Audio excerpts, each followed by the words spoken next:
All right, there goes the team tune on a Sunday night. Lazy disc night, yay. Oof, we'll see what happens. Not making any cocktail videos tonight. See what I do get up to. See what happens. How quiet it is. How active it is. Anything could happen, but it probably won't. Call back to the Mickey Mouse Club from my youth. All right, let's get to. Okay, I think 2 small pieces on Tuesday. Large piece tonight. I'm just doing stuff. Hey, Justin, how are you doing? Just faffing about with a few things here. And hello, Kirsty. How are you doing? I hope for the other. So I didn't look, buddy. Girls upside down we got here. That's for your grandma. She shouldn't have mounted like that. Nice.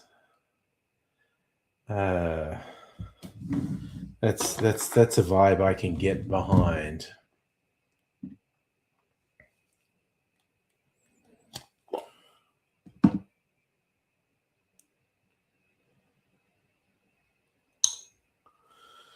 All right, cherry baby. Struggling with the pain, yeah, that sucks. Pain, serious pain, acute pain, chronic pain, it all fucking sucks. Ides of March topics, like Shakespeare, yeah.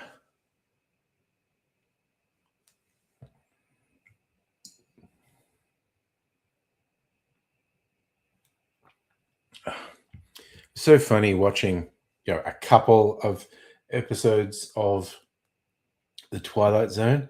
The Simpsons did so many takes on Twilight Zone episodes. I mean, most obviously for the Treehouse of Horrors stuff. But so many good pop culture references. I am quite the fan of pop culture references.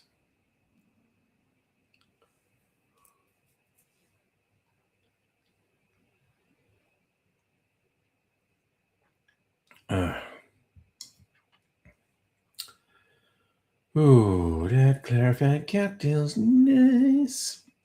Been doing a little bit of concocting this weekend because there's a bit of my liqueur left, but it's not going to last that much longer, and I like it to be in the barrel for at least a week or two. So I'm going to make a new batch, and it'll use up the last of my last batch of spiced apple sugar syrup, although the last lot was spiced berry. So I made this quite large batch of spiced apple sugar syrup today. And I thought just to really up the flavor, I got all the apple and it's in brandy. I really want to get the apple and sugar flavor out of it. Let's say, I bet the apples absorb a lot of the brandy. I've got to remember to put that in a cheesecloth and squeeze it out. So I might leave this till Tuesday. Tuesday night, I'll mix up a batch of the liqueur to put in a barrel.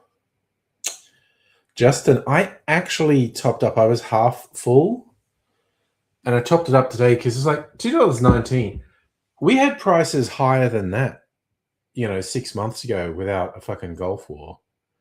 But I just thought there are some projections that shortages will start to bite in a week or two, and I thought I probably should top up my car before it A gets more expensive and B stops being available. Now, hello, Greg. Did I say hello, Greg? And Heine? Hello, hello.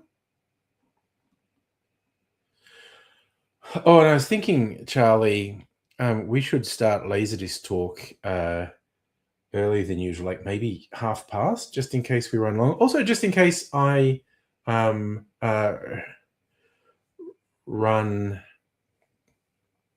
until I run out of steam, because I feel like I've been realizing in the last week or two, my long COVID fatigue hasn't gone away. It's less severe, but I just find myself basically every day just getting this tiredness that's got nothing to do with sleeping.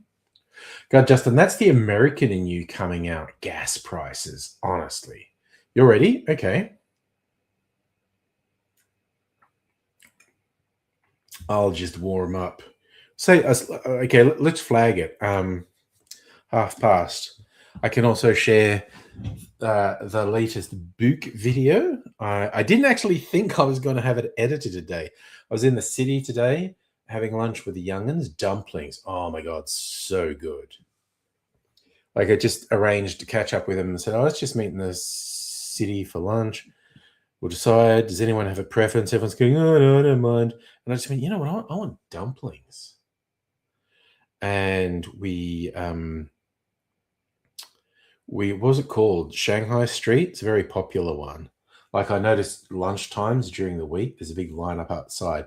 We got there just before they opened. And so what do we have? There were four of us: Mrs. Angry, me, and my young'uns. We had pan-fried chicken and prawn dumplings, pan-fried pork buns, steamed. I forget what the filling was. It was steamed, and it was like with this creamy chili sauce that was quite nice. What was the other thing we got? Oh, they steamed soup dumplings and rice, and it's fucking yum. Just like a little smorgasbord, just being able to have a little bit of each. And I don't mean a little bit. Actually, I was really fucking full at the end of it. Because, like, we ordered one thing each, and then everybody got some, and it was real good. And then Young Ms. Angry took me to this specialist sort of Japanese ice cream place that she knew. And man, this is a place you only find it if you know it's there, because it's down a laneway and there's no indication that there's this boutique ice cream place down this laneway, but there it was. And so, yeah, very fun flavors, very tasty. And so it was all around pretty good. So that took up a lot of the day. And then I felt tired when I got back, and I was vegging out on the lounge.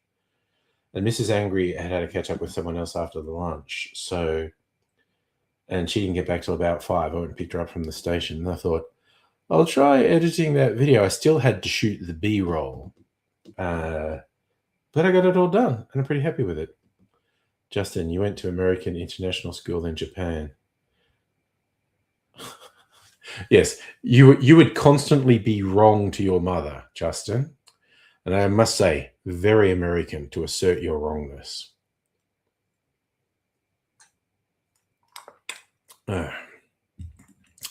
Just Josh. Well, no. Am I joshing? No.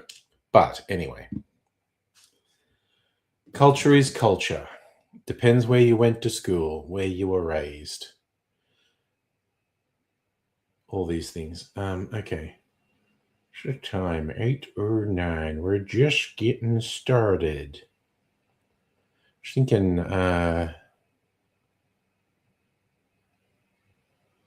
might share this week's book movie video.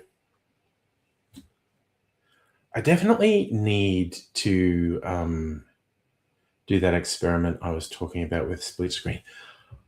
even as I say that, I like formed pictures in my head. I think I know, because I've been planning to do one about garnishes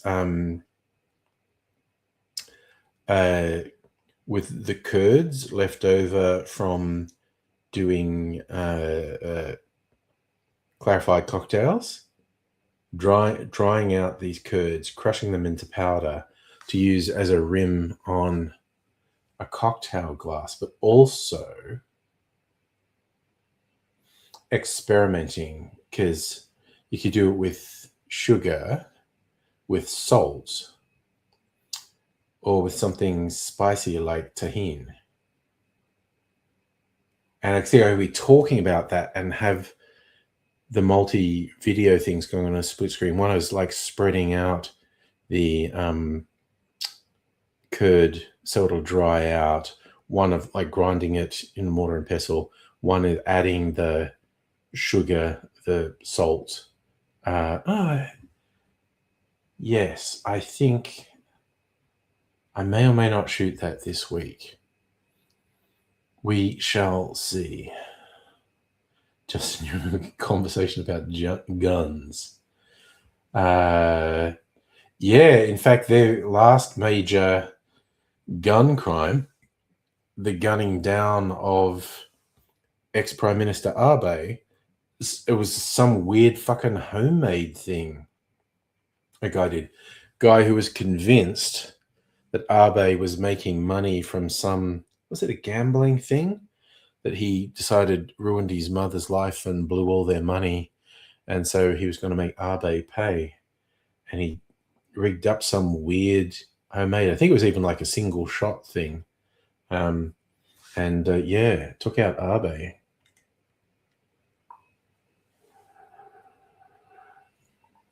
Very otaku way to kill someone with a homemade gun.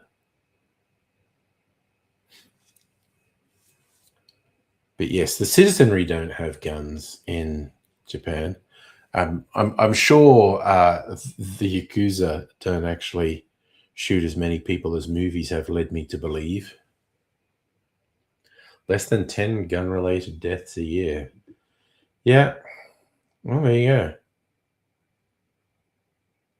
Like I said, the movies lied to me about how many people the Yakuza shoot.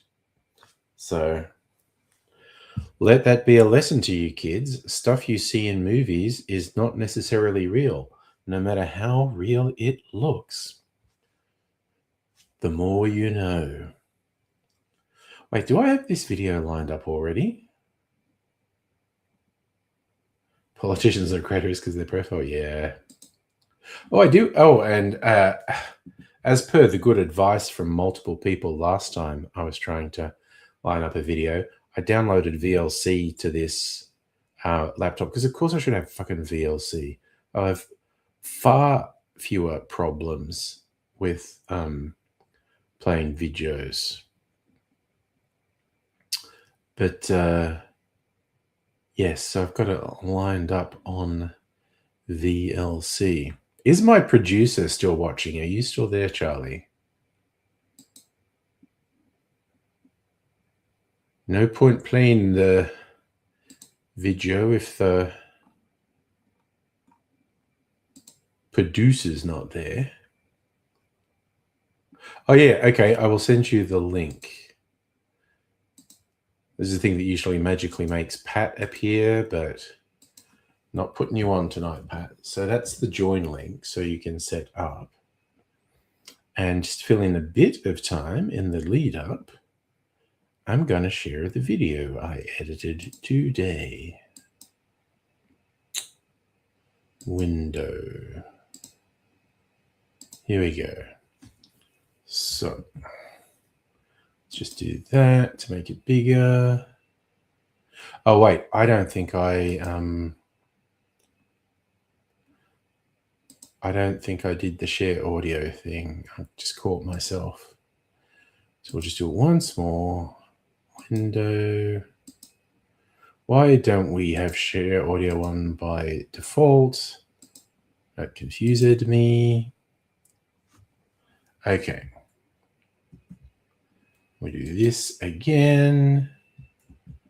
And let's see how this... So yes, please tell me in the comments if the sound doesn't come out or if it freezes or something.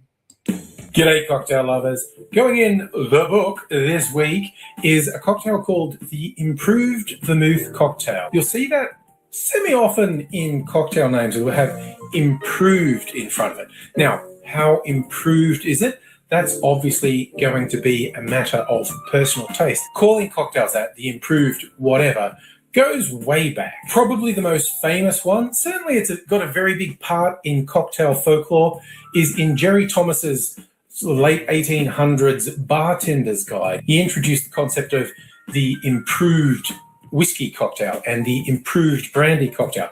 Essentially, the original versions were what we would call an old-fashioned now, and he added a few ingredients and called it improved. If you believe the folklore, people used to just ask for a cocktail and they'd get what we call an old-fashioned now, or a whiskey cocktail. They might specify brandy, but that's what they get. And when people who still preferred the original one ordered a cocktail and the bartender who'd read the book of the improved cocktail started getting the extra ingredients out, the story goes they'd say, no, I want it the old-fashioned way. And hence we call those cocktails an old-fashioned. It's an interesting story, but honestly, I'd take it with a grain of salt or a drop of saline solution, because that really brings out the flavor in your cocktails. Ha ha! Bartender humor.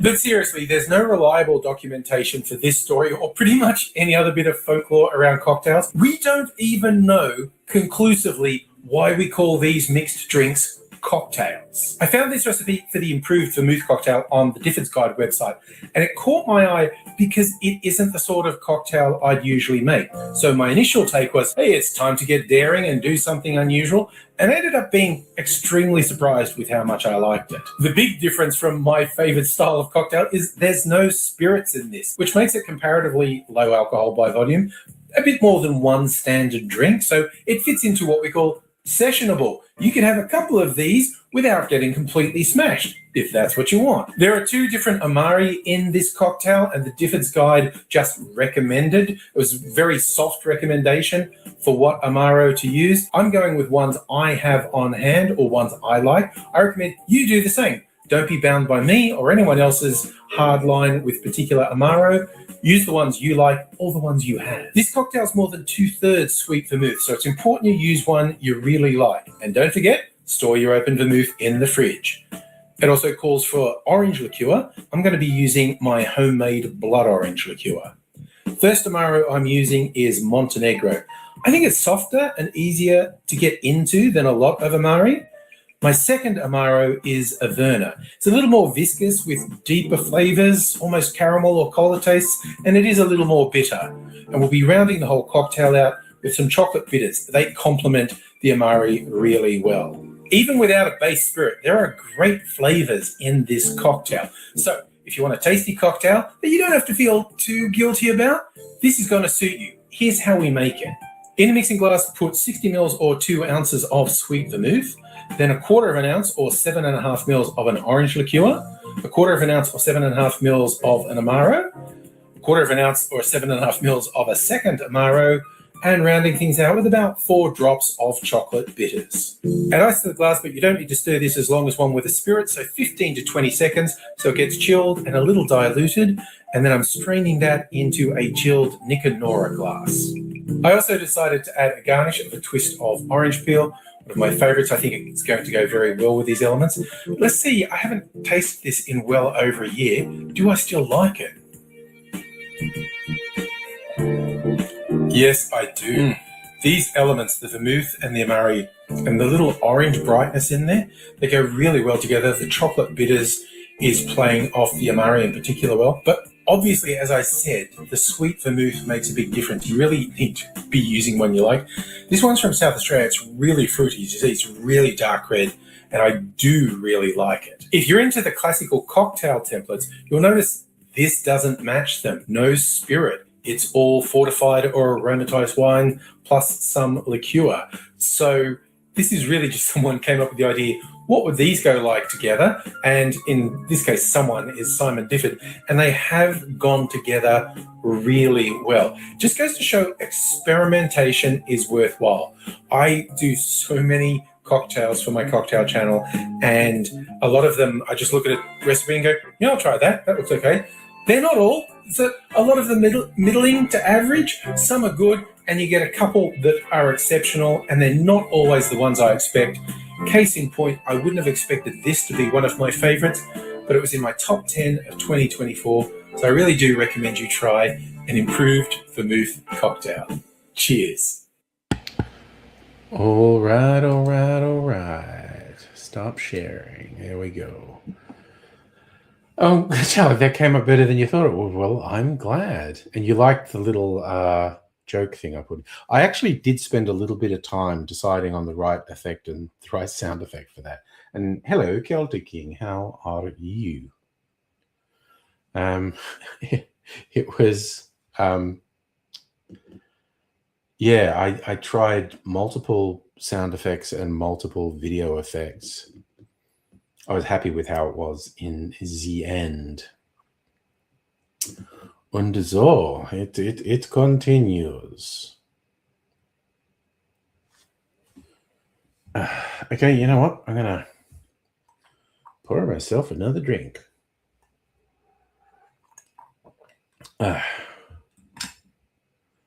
And then, if you're ready, Charlie, we'll kickstart Laserdisc Talk. Get it happening. I think I'm gonna have some of my barrel-aged coffee cocktail.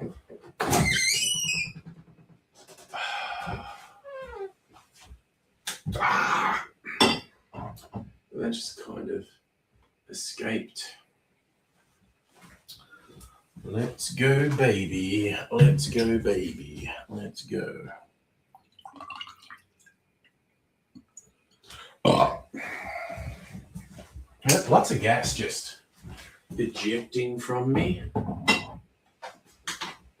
That's the way it goes. All right, all right, all right.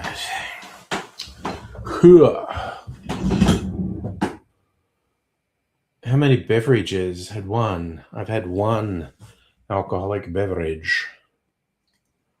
I'm having one more. Fortify myself for the Laserdisc talk.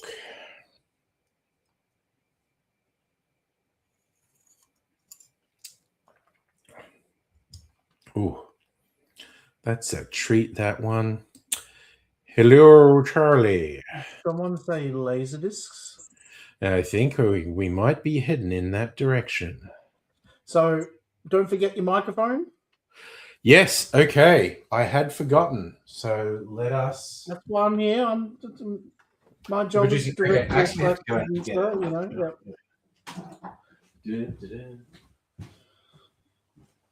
So I've got some oldies, and some of these oldie films I don't know, Angry, so I'm really counting on you to know some of these.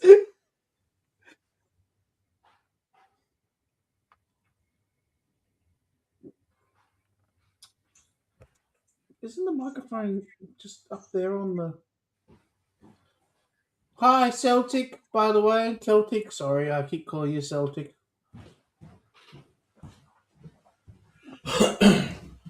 Here's me just realizing I might have made an oopsie. Do I have any charged batteries for this? Oh, no.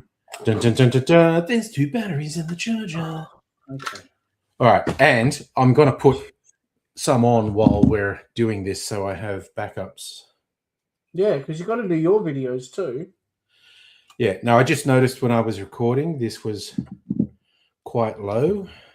Well, that Tim Ferguson video definitely gave me a boost, eh? I'm feeling so, motivated, you know? Do you like my shirt? I call it generic holiday. You know, it's what Granddad wears when he gets the the Moreton Bay, crab. Yeah. I'll have the Moreton Bay crab and a margarita, thanks. Moreton Bay bugs. Moreton Bay bug. Sorry, yes. Am You I get talking too Balmain loud? bugs Because and you get I Moreton feel Bay like bugs. I'm talking too loud. All right. Yeah, and I do have Okay. to turn down my speaker. And I Yeah, need I'm going to turn down one you just a sec. fraction so I talk a bit quieter. Yeah, no. I just these are all things we have to get ready. Oscar finished on lap 2 with battery issues. Who's Oscar? Oscar the What Grouch, I is lap assume. 2? And okay. Heine put in some context when I saw the word Lewis Hamilton. I went, aha. They're talking about Formula One Right, racing. All F1. right. Zoom zoom. Okay. You remember that commercial? Zoom zoom. They still use that slogan, I think. Do they really? No shit. Yeah. I think so. Okay, so we're not quite ready because I have to turn the volume down here. That was the wrong button. Good job. All right. Okay, are you ready to go then? I've just got to quickly just pull up my intro, Okay, your video froze from my perspective. Oh no.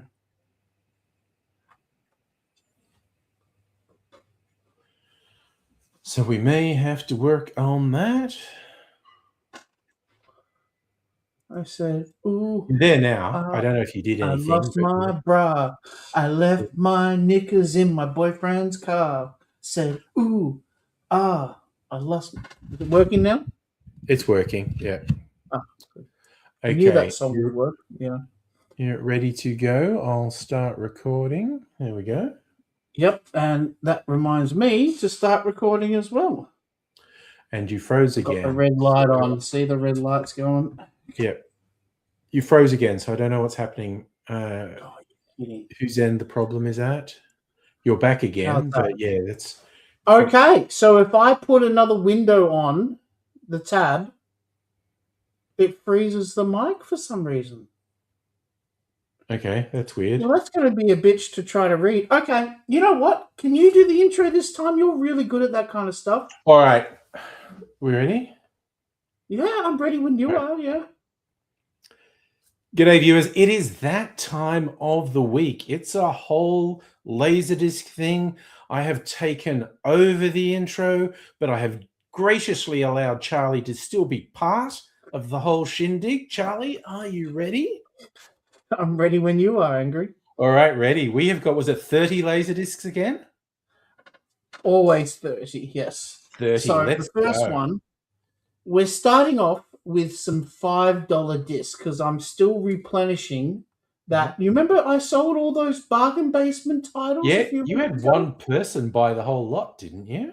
All of them in one hit. I couldn't believe So we got it. to restock the bargain bin. Yep. So here's South Pacific. That's Rogers a good and quality Hammerstein's, $5 movie. big screen adaptation of the Broadway show. Yeah. You can wash that man right out of your hair. Yeah, I mean, if you like 20th century musicals, this is a bargain at a $5. Oh, this was one of the better ones too. This was really well known. Yeah, Rogers and Hammerstein film. All right. Next we have. That's a favorite with a lot of people. Cool Runnings.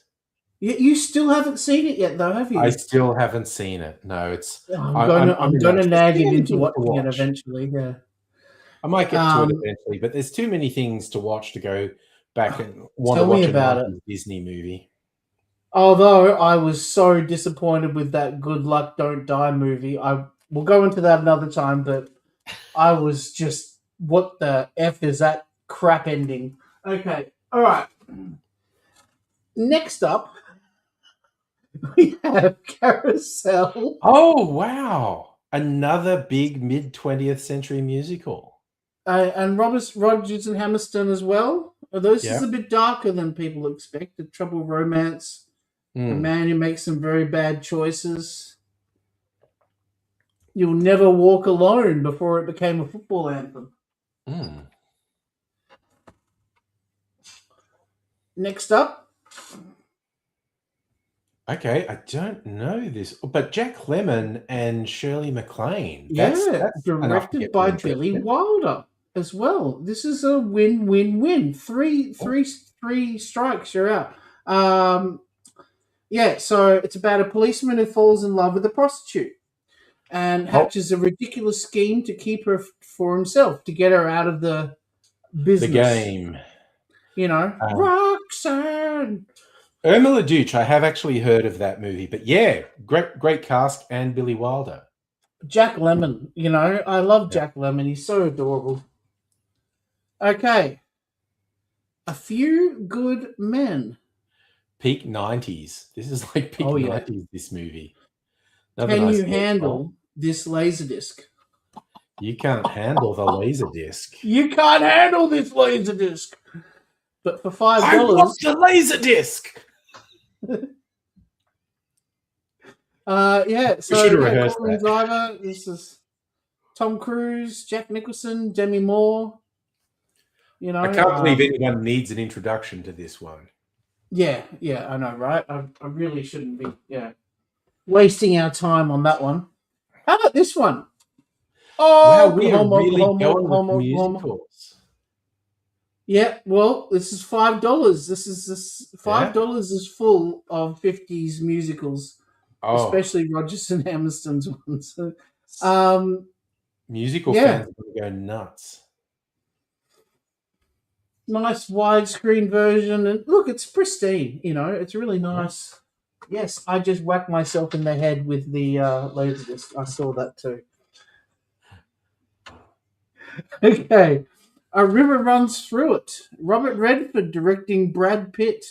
Yeah. In this quietly beautiful film about two brothers fly fishing in Montana. Yeah. Really sort of made for high quality video, that one. All right. Speaking of Robert Redford, The Great Gatsby. Wow. There are some real classics in this week's haul. Yep, this is not Leonardo DiCaprio's Great Gatsby. This is the original screenplay by Francis Ford Coppola. Wow. Yeah, and directed by, who directed it? Jack Clayton. I don't know who Jack Clayton is. Not a familiar name to me, but yeah, I didn't know Coppola wrote the screenplay for that. Yeah. Interesting. Aaron Black's in it as well. Yeah, Mia Farrow, of course. Yeah. Pretty cool stuff. Okay. Next up, we have Camelot. Another musical. It's only a model. Yes. It's only a Laserdisc. Richard Harris, Vanessa Redgrave, and one of the most bittersweet endings in the musical film canon. And I believe that's a good comment. I agree on Richard that one. Harris was sober for a good half of the production. So, Almost, yeah. Almost sober for almost half of it. Speaking of which, here's to you, the wild ones. Here's to you, Richard Harris, yeah. Okay. Another all-time classic. This is 60s, isn't it? Oh, yeah. This is Omar Sharif. Who was Geraldine Chaplin? Oh, that's right. We were talking about this the other day. Charlie Chaplin's daughter was in this movie. Yes, little bit of trivia we had the other day. Yeah. So David Lee's sweeping epic set against the Russian Revolution. So Safa, you should know about this. Omar Sharif, Julie Christie, and Lara's theme haunting you for days and days afterwards. It's nearly 3 hours long, and it earns every minute. David Lean loves his epics. All right, here's one. Now, we've done that. That's the $5 section. Okay. Now we're moving up to the $10 section. I'm just throwing in again. That's amazing quality in the $5 section, just by the by. Right, and yeah, if for those, so the thing is, I'm finding a lot of people who buy Laserdiscs only want stuff from the 80s and 90s. They're really not interested in the 60s stuff and the 50s stuff. Mm. But this, for a film geek, you really got to explore that area. You can't just ignore it. Okay, next up, Guardians we have some Test. Nick Cage. Shirley MacLaine's second look in tonight. Oh, wow, yeah, good point. Yes, She was in yes. Irma la Douche, but this is like 40 years later. Well, yeah, come think of it, 30, because it 30 was years 60s, later. was, yeah. But they aged her a bit in this film to do the whole This is a character. fun movie. If you're not familiar with it, Nicolas Cage is a Secret Service guy who's been assigned to protect a former First Lady, and he thinks it's a real dud of an assignment, and things get a bit spicy. Stuff happens, put it that way. Driving Miss Daisy with an attitude, as they say. Yeah. Okay. When was the last time you said wahoo? This is IQ. Oh, yes, a romantic comedy with Albert Einstein in it. I've It's never funny seen this that we had one. Jack Lemmon earlier, and now Yeah. we've got a bit of Walter Matthau as well. Yeah, both of The Odd Couple. There we go. Mm-hmm. Yeah, so Meg Ryan was a bit of a I don't want to use the word slut. Yeah, no, she was dating every single leading actor in every single movie that she was in. Just it was a thing, like if you wanted to make it big in the movies, you had to date Meg Ryan. And this was Tim Robbins' turn doing and also had Ducky, the guy who plays Ducky from Pretty in Pink. Yeah, John Cryer.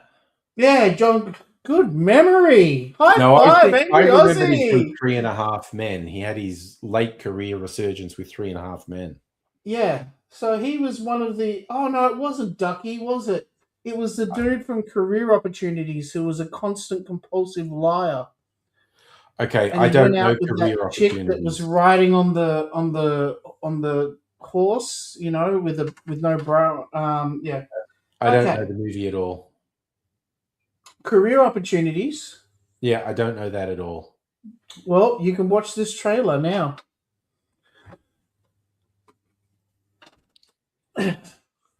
Next up, we have. Oh, wow. Lethal Weapon.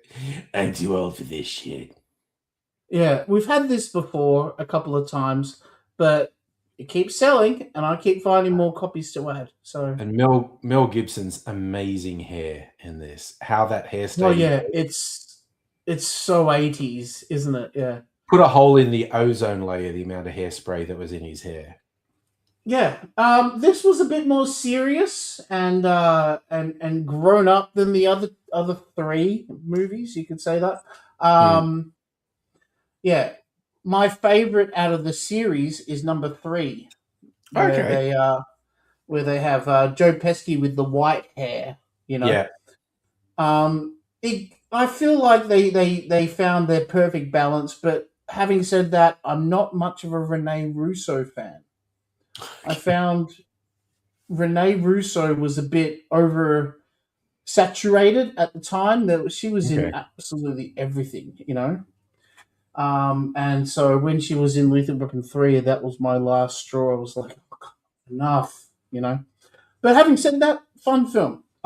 Lethal Weapon 1, really full-on movie when I was, like 12 years old, because there's that scene at the start where the woman comes out and you get to see her, and she's all drugged up and then jumps off the building and crashes into the car and it crushes it. Yeah.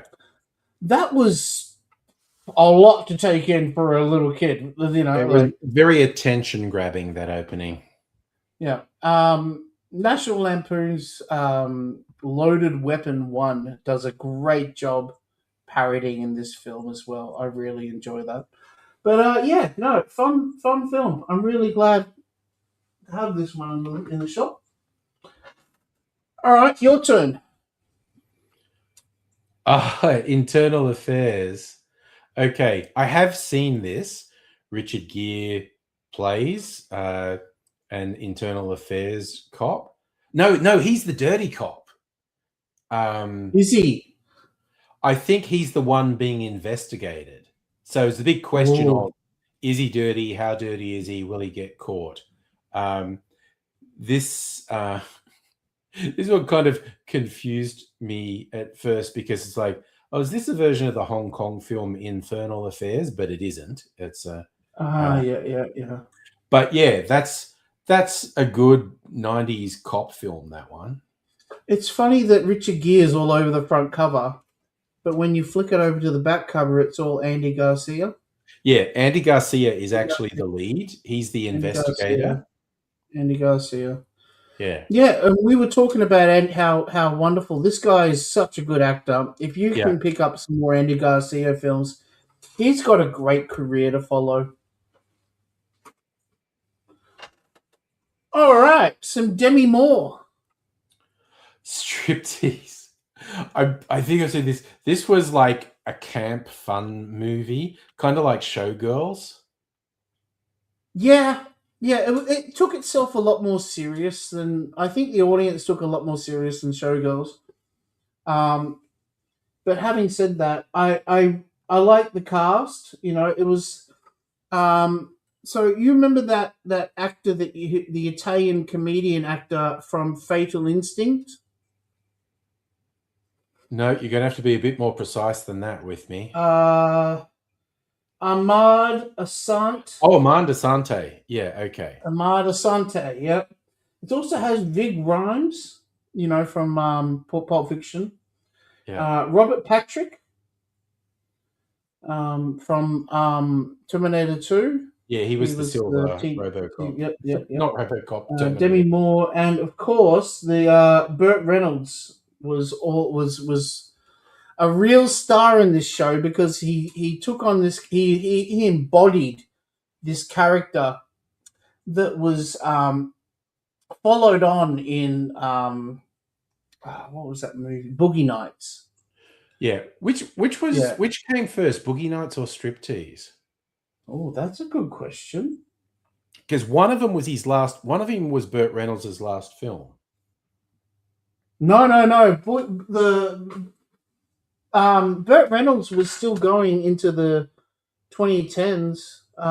Really? There's The Last Movie Star, that movie I've been telling you to watch for ages by Adam Rifkin, is one of my favorites. That stars Burt Reynolds. Yeah. And you ever seen that show Modern Family? Yes. Yeah. Okay. So you know the main family, the husband and wife and 3 kids. And there's the second kid who's a real geeky kind of nerd. Her name's Alex in the show. Yeah. So she's gone on to do that film, The Last Movie Star, and is the host, the person that takes him around from place to place. Here's a trailer. It's a really good film. It's definitely worth checking out if you haven't yet. I'm a big Alan Rifkin fan, and I feel like that's a good balance of his zaniness and his seriousness side. You know, it's a great film. I love Alan Rifkin. Anyway, what came first? Boogie Nights? I'm going through his IMDb at the moment. There we go. Okay, AI says Striptease was 96 and Boogie Nights was 97. But I was so far out of whack. Like, he was still around for 20 years after that.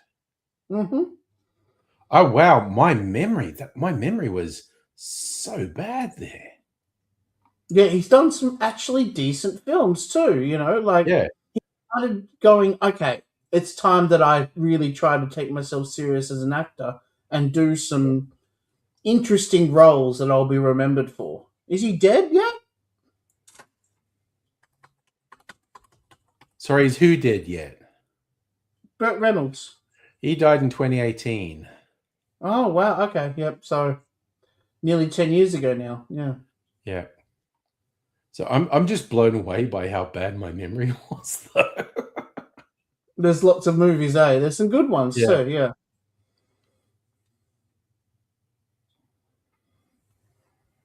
All right.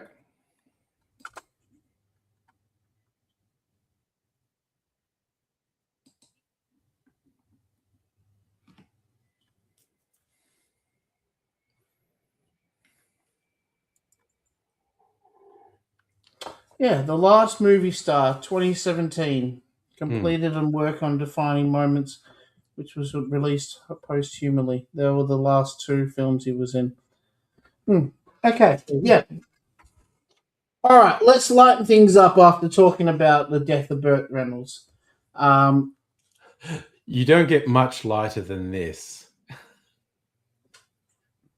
Does anyone know how to fly an aeroplane? This is like, I actually saw this quite recently, and it's the pure silliness of the jokes holds up. It's like the jokes just come at you at such a fast pace, and it's still entertaining. Like, what, 40 years later? Absolutely. I still watch this movie once a year. And most of the other Zaz films I really enjoy. I'm not the fan of Top Secret as everyone else is, though. I just never quite got on board on that one. But having said that, I love, Naked Gun series and stuff like Yeah. that. I liked Top Secret And when it came Hot out. I'm Shots. not sure if it holds up.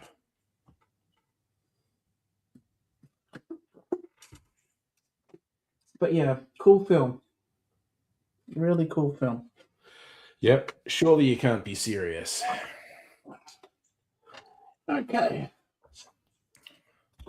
I think this is one of those John Grisham films. That is a John Grisham one. So if you like your courtroom dramas, this is a pretty high quality courtroom drama, this one. Another film directed by Joel Schumacher. He seems to be very busy throughout the 90s. I feel like this is very restrained for Joel Schumacher. Yeah, this is our fourth Joel Schumacher film that we've talked about on this show. Yeah, pretty cool. Not much more to say. It's a John Grisham courtroom drama. Yeah, there's a lot of these great. This was sort of a fad that was going out during the early 90s, wasn't it? There was The there was a Firm and bunch of Grisham. This one, the kid is a witness Rainmaker. to a murder, I think, and there's a great scene where Tommy Lee Jones is a prosecutor, and there's a great scene where the law guys have the kid in there, and he's just by himself, and they're basically trying to get the kid to tell them what he knows. And I think it's mob related, like the kid would get killed if the mob knew he was going to testify, and the kid says to them, "Should I have a lawyer?" And they just laugh and go, "You don't need a lawyer. We're just talking." He goes, "Okay." And then, "Can I go to the bathroom?" And they say, "Sure." And he goes out and he comes back, and he comes in with Susan Sarandon, who's his lawyer. And she brings out a little tape recorder, which the kid had in his pocket, and plays the bit where they tell him he doesn't need a lawyer. And she basically just goes, "I will destroy all your careers if you mess with us for 1 second." Fantastic. It's a great scene. Yeah, I look forward to watching that one again.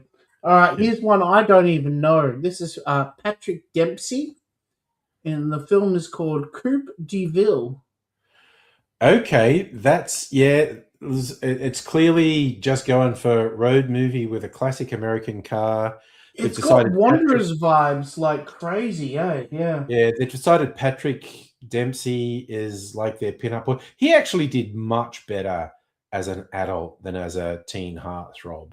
But they did try to make him a teen heartthrob for a while. He did a few sort of TV things and did quite well. It was Patrick Dempsey and Daniel Stern and Alan Arkin, set in this 1950s kind of movie. Good cast. Yeah. Who directs it? Joe Roth. Don't know that name. Okay.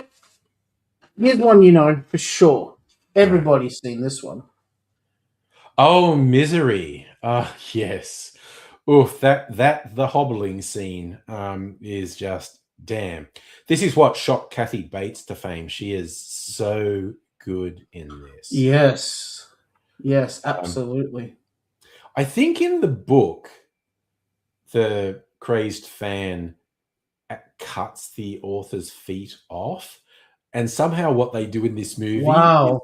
worse.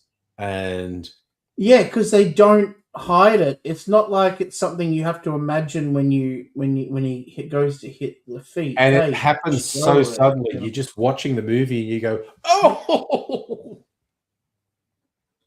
yeah!" Hmm. But And a fantastic Stephen moment for King James adaptation. Caan here. Like, as much as everyone talks about Kathy Bates in this film, James Caan is incredible. He always has been incredible in every movie. He's Yeah, one of my favorite top 10 actors. I love James Caan. yeah. 90+% of the movie is just James Caan and Kathy Bates. There's Well, hardly anyone else as in the movie. much as Kathy Bates delivers, he has to react. Yes. No, He he has is to very do it good. well. Yeah. Yeah. All right. I've seen this, but it was so long ago I barely remember. Mermaids. Okay, yeah, this is Yeah. well, you call it a chick flick. As a whole coming of age Oh, thing. would you call this a chick flick? Yeah, well, it's got Cher and Christina Ricci Winona Ryder and Winona Ryder. Sorry, and yeah, Bob Hoskins. Yeah, it's coming of quite the age for cast. Winona Ryder's character. But but you've got the three different aged female characters: the mum Cher, and the older daughter and the younger daughter. Hmm. And of course, Bob Hoskins is always good in pretty much anything he's in too. So I remember because I watched it as a kid myself. Right, I'm not that young, but 12, 13 years old. And the bit that remembers that sticks in my brain still was the drowning scene. Yeah, Um, mm, it was yeah, very full on. it was. Yeah. So, but that is basically a good thing. Like Cher is the wacky mum, and Winona Ryder, who's the awkward teenager, who's going, "I just want a normal mum. Can you please stop being so wacky?" And she moves often. I remember she kept on moving house Yeah, all the time. Yeah. yeah. But it's a good movie. Yeah. No, really interesting film. Yeah. Okay, so every week I like to bring out a disc that's really fun for kids, but also an adult can watch with them. Like how we Mhm. did with what was the other ones, heavyweights and stuff like that. Yeah, And this week's one is called Blank Man. that's an early Damon Wayans film where he's just like a really rubbish superhero. It's pretty Yes. funny. This movie's pretty funny. Yeah, so he gets beaten up so the victim doesn't have to. Yeah. Uh, Yes. He steps in so he gets beaten up. Yeah, yeah, he's and very funny.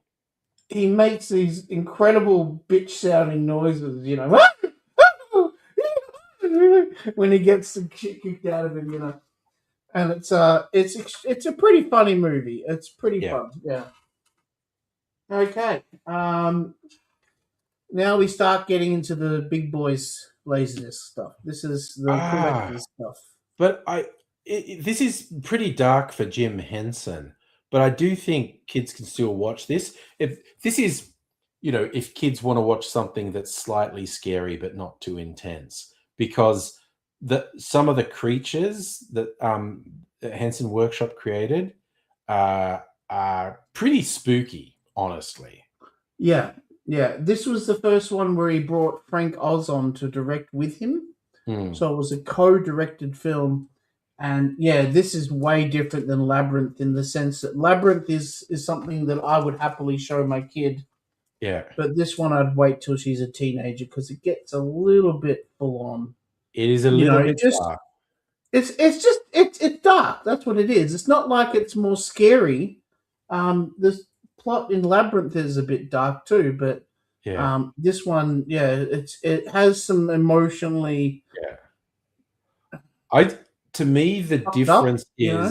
the difference is Labyrinth is camp, this is not camp. This is David Bowie's Codpiece does not appear in The Dark Crystal. No, there's no. That's a shame. Like every movie David should Bowie's have David Codpiece should Bowie's be in more copy. movies. Yeah, yeah, yep. So, And not of much course, else. Netflix did a A prequel very sought series after to film. this. Gary Kurtz produced this, and he also made Star Wars.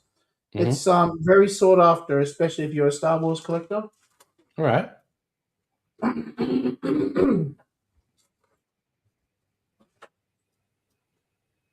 All right.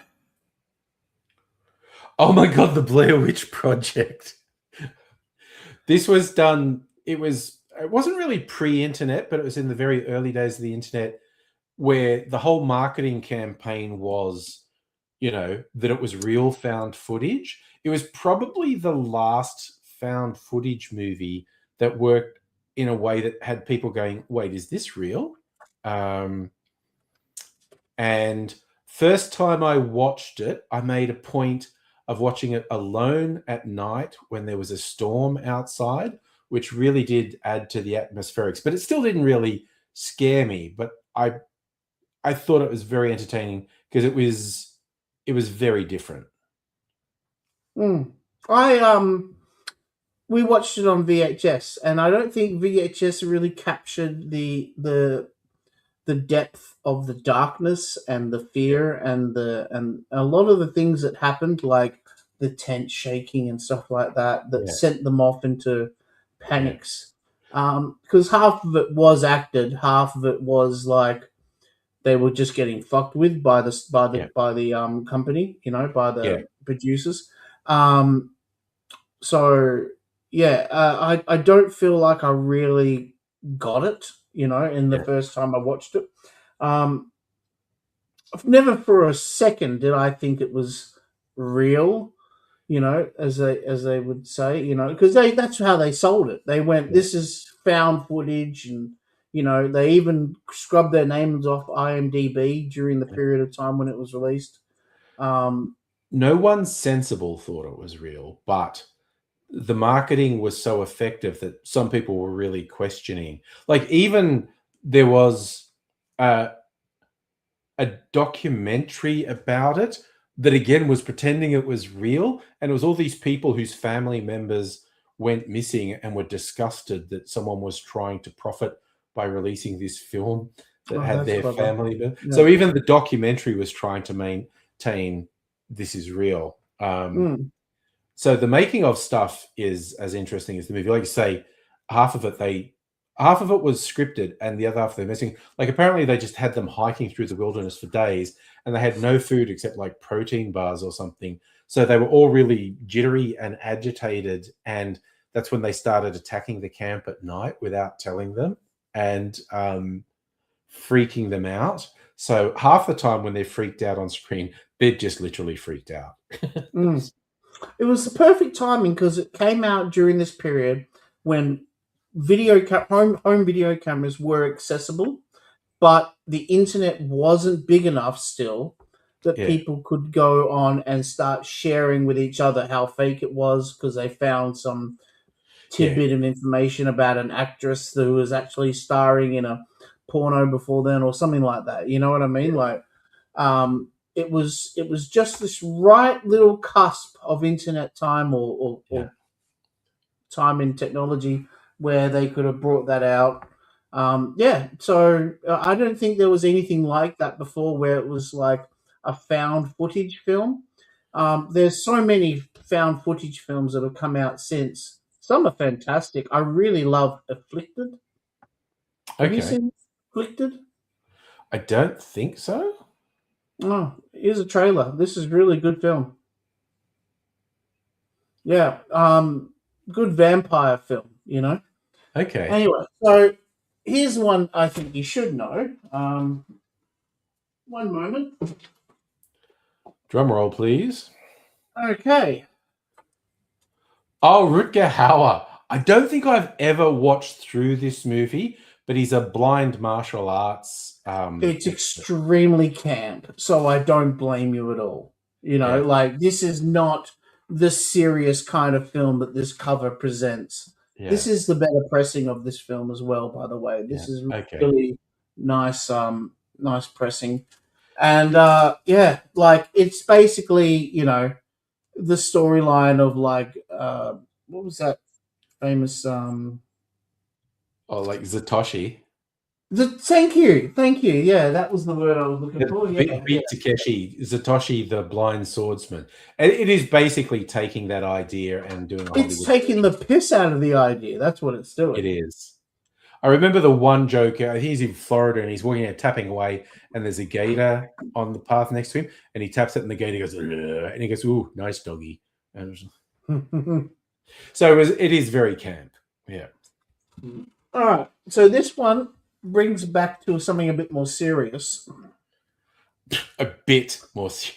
I worry about people who take these Van Damme films seriously. Honestly, Oh this well, is fun. This is this really was when immersive. he was like, I need to show off what I can do Yeah. to be able to. This is the film. This and Bloodsport and Kickboxer were the Mm. two films that were like Van Damme's kind of like, hey, this is what I can do kind of films, you Yeah. know? My What are they favorite called? Van Marketing Damme. vehicles. Sorry, my favorite Van Damme trivia is he was originally meant to be the Predator in the Schwarzenegger film Predator, Hmm. because the film people liked the way he moved and they thought he could make the Predator really cool. And I think he did a couple days on set and hated it and quit. Yeah, because he was dressed up in a little rubber outfit. Yeah. Yeah, it looked ridiculous. So this is absolute pure Canon goodness. If you haven't heard of Canon, Canon was a company that was made by two Israeli businessmen who came over to America who didn't quite understand Hollywood movies, and they produced tons of shit films, which are like, I don't know. They're kind of cheesy and very camp and a lot of fun.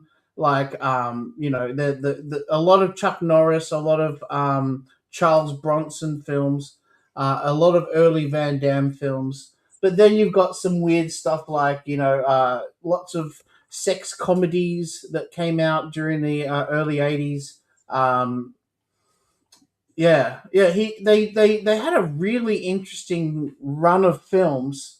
The Apple, if you ever seen that one, that's a famous, absolutely batshit crazy canon film that they made as a musical from the future.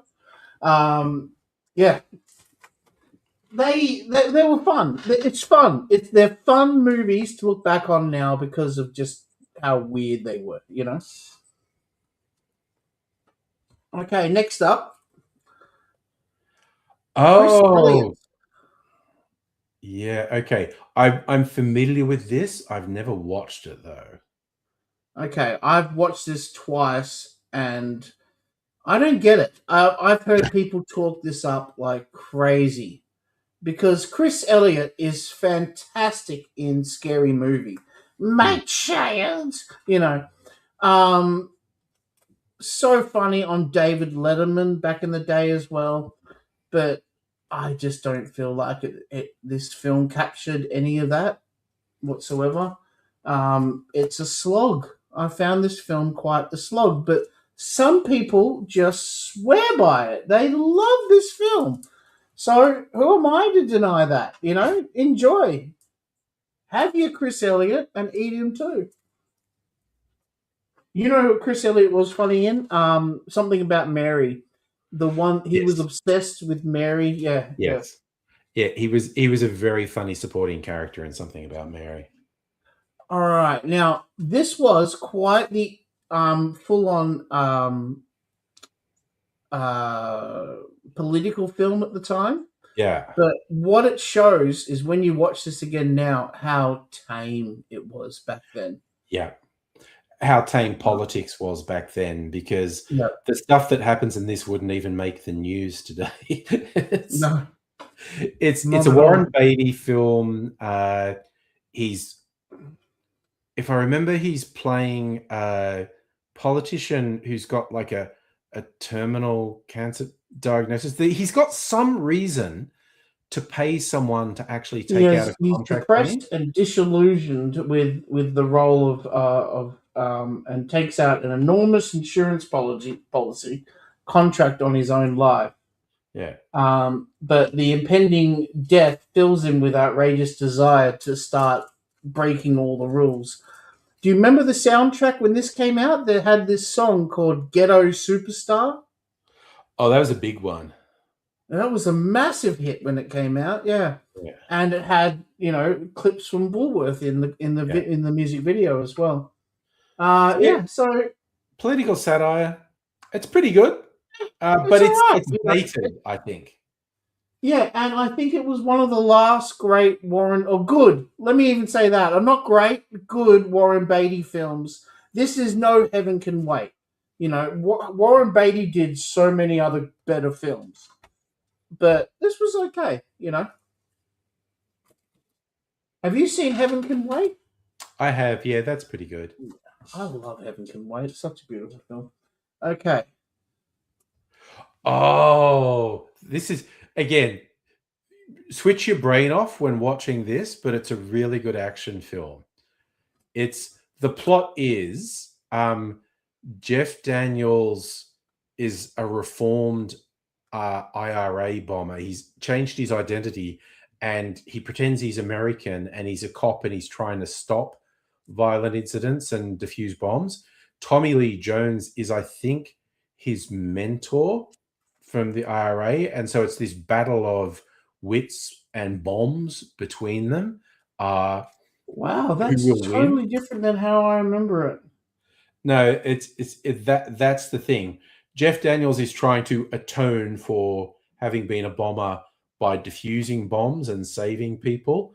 And his old mentor or nemesis, Tommy Lee Jones, shows up and starts taunting him with a whole series of bombs. And, who will win the game of cat and mouse and mind games that's going on. But good action sequences and the tension of it was during the era of Speed. Yeah. So it was all about explosions and high tension action. So Tommy Lee Jones knocks it out of the park. I love his fun, silly Irish accent. Yeah. It's all over the top, all potatoes and stuff like that, and Jeff Bridges is... When can you hate Jeff Bridges? I have not seen a movie with Jeff Bridges in it where I go, oh, Jeff Bridges, really? He's always fun, He's always worth watching. He's always a welcome addition, yeah. So here's another Tim Robbins film. We got two Tim Robbins films from today. This is better political satire than Bulworth. Yes. He's playing a conservative politician. He's an absolute grifter, like a liar and a con artist. He's so this one's still relevant, I think. In fact, I don't think I was about to say someone should do a remake with the modern world, but the modern world is literally so stupid and the American conservative politicians are so soulless and stand for nothing and just engage in rampant criminality that there's no point. Just watch this. This was made in the 90s and 92, yeah. It foreshadows where we ended up. Interesting little bit of trivia. Have you ever seen a movie called Tapeheads? Yeah. In that movie, they promote a music video by someone called Bob Roberts, who's played by Tim Robbins. Okay. And that was 4 years before this movie came out. Okay. So yeah, he must have been working on the character for ages because this is Tim Robbins, project, baby. Yeah. You know what I mean? Yeah. There's a lot of songs that were written for this film. And a lot of hard work went into making this one. It's a very special film, very true to Tim Robbins. I think it has an early appearance. Yes, it does. There's an early appearance of Jack Black. Oh, there you go. So, yeah. Pretty cool. Jack Black on Laserdisc. That would be a fun trivia question. How many laser discs exist that Jack Black is on? Oh. I have to go back and look at his IMDb, I guess. At least 2 I can think of off the top of my head. What's the other one? Is it Mars Attacks? Is he in Mars Attacks? Well, look, let's have a look. Hang on. Okay, yeah, now we need to go into his IMDb. Yep.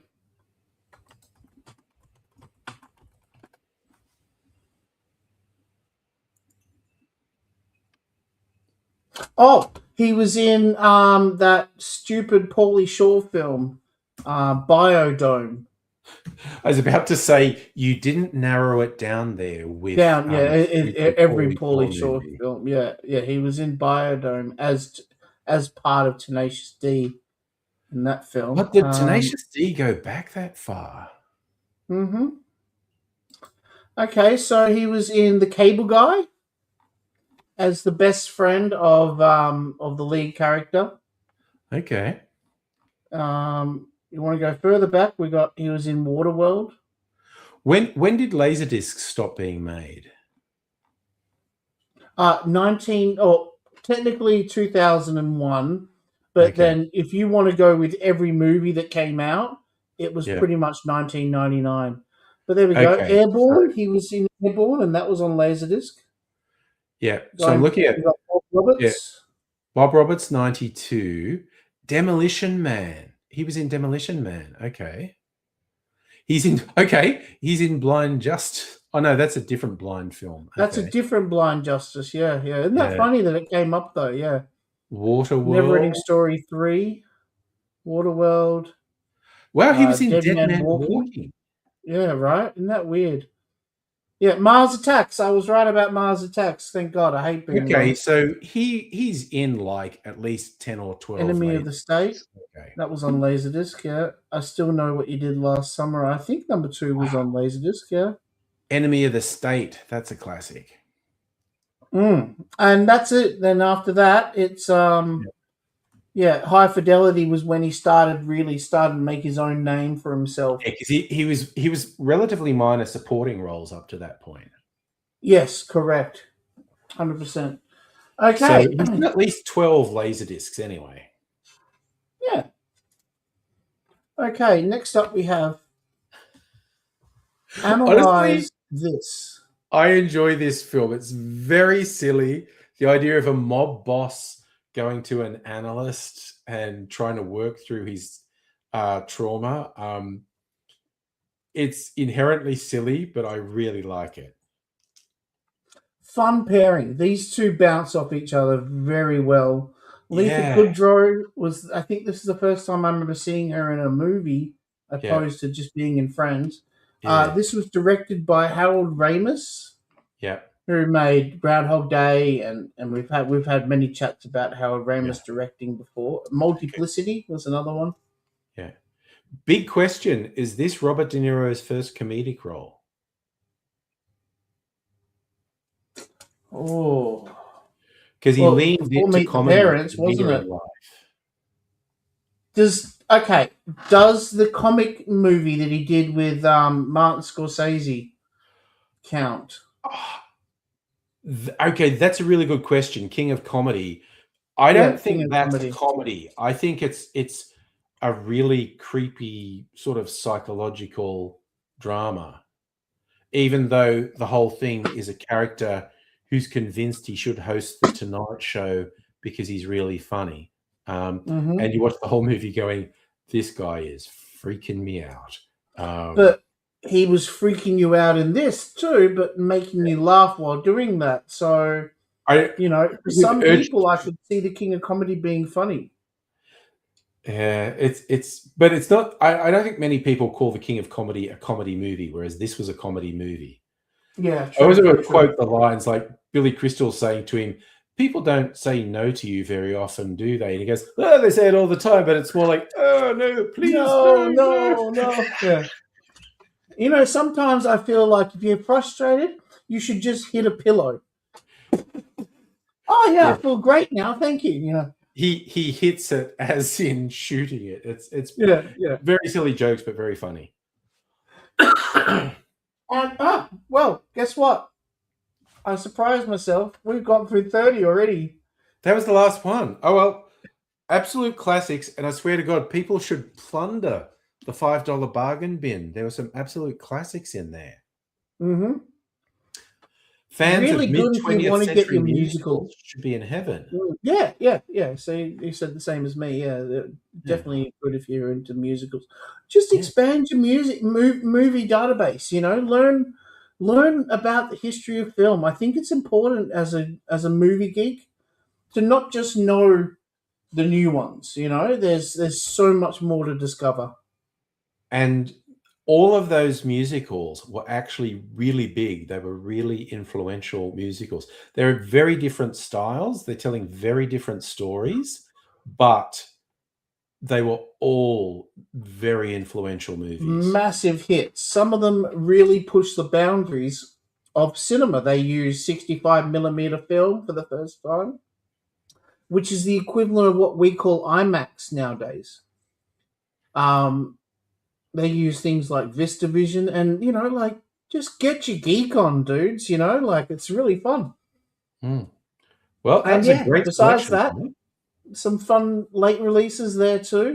Like Analyze This and the Blair Witch Project and stuff. Bullworth, they're all hard to get discs because they came out right at the end of Laserdisc run. Yeah, bit of fun and some nice, cheap, fun, guaranteed entertainment like Airplane or what we call Flying High. But yep, I something still for call it everyone in Flying there. High. Yeah. Yeah. Anyway, yeah. So I had a fun time as always. Just going through some discs. We plowed Yep. through them today. Yeah. Yeah, there were some good movies in there. You should get them. But Yeah. fun as always talking through them with you, Charlie. Thanks for having me on. And thank you, Angry Aussie. All right, say bye to the viewers. See Bye. you guys. Excellent. All right, let's stop Cheers. this. Ugh. Do. Oh, Jack Black, eh? That was kind of funny to see a very young Jack Black and then go down the rabbit hole of Oh no! how many laserdiscs. Oh, what did you do wrong? My battery died while recording. Oh no! Do you want to do it again on Tuesday? No, I'm not going to do it again. I'll do the same. I'll just make this one a shit sound one. You can, Well, I don't know. It sounded okay on mine. Do it with the audio from the stream. I'll use your sound and I'll use the audio from the stream. Yeah, because that will still be fine. Yeah. All right. Hey, Ray, by the way, when did he pop in? Just now? Hello. Okay, I should have mineral water, I think. And chill